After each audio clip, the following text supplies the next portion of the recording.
In this video, we'll take a look at the Beet library. I'm going to start by showing you how you can work with data packs. So this is how you create an empty data pack.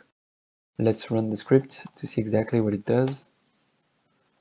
And as you can see, this creates an untitled data pack with a very simple pack.mc meta. I'm going to add a function to my data pack. I'm going to go over this syntax in a bit more details in a few moments. But now, as you can see, when we generate the data pack, it has a data directory with our namespace and the function that we created. You might have noticed that because we didn't specify any kind of name for our data pack, it creates a new data pack each time. So we can specify a name right here. And now, anytime we run the script, it's actually going to create a data pack in the mypack directory. However, you're going to notice that by default, the save method will not overwrite any existing data pack. So we need to say overwrite true. Okay, let's get into a few details. So data packs are essentially dictionaries that contain namespaces. As you can see, this means that you can look up namespaces directly on data pack objects.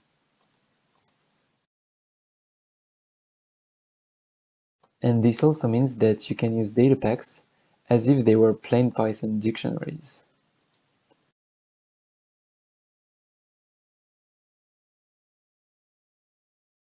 Namespaces can also be treated as dictionaries. They map file types to dictionaries that store every single file of that type in the namespace. To make things a bit more convenient, the containers are also available through attributes.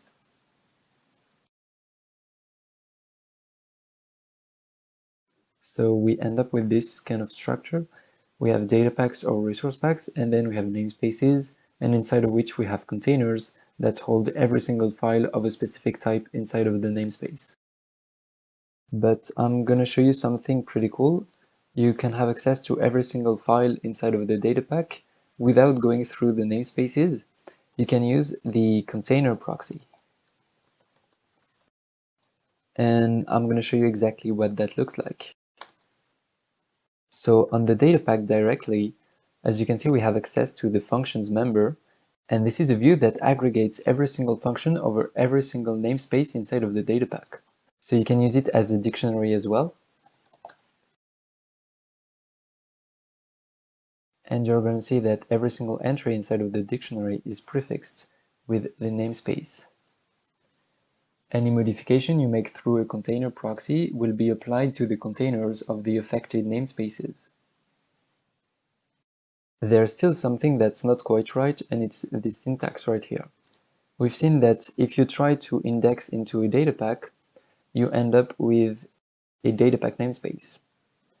And in order to support this syntax, data packs and namespaces have the setItem method overloaded. So you can directly assign a file instance, and it will be automatically dispatched to the appropriate container.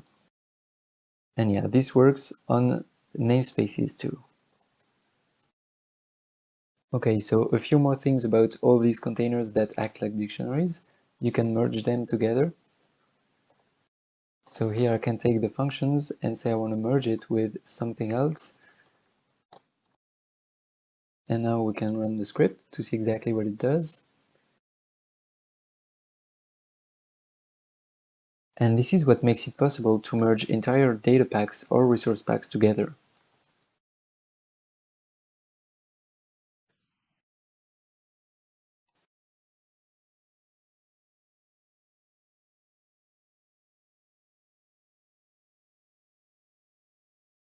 So containers can be merged together, but they also support pattern matching.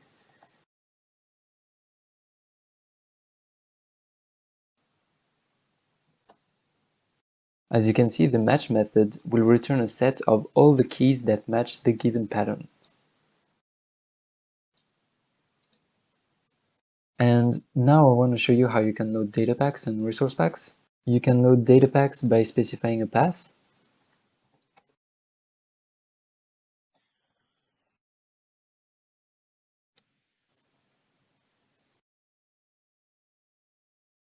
And if you want to make modifications instead of using the save method, you can actually use datapack instances as context managers.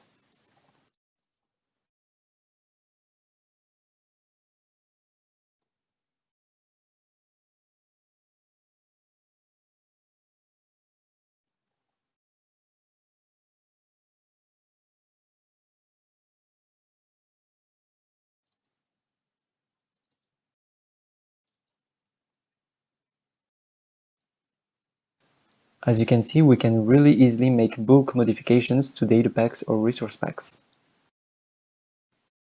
Before ending this video, I want to show that you can zip data packs. The save method will let you specify whether you want the data packs to be zipped or not.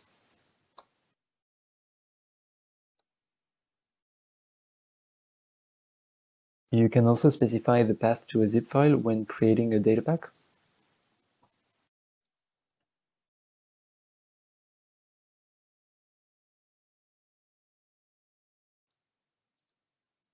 I just want to say that this was more of a quick overview and that everything I showed you about data packs can also be applied to resource packs. In any case, don't hesitate to check out the documentation if you want more details, especially about files. And I mean, you can always read the source code if you're curious how everything works. Hope this was useful and see you next time.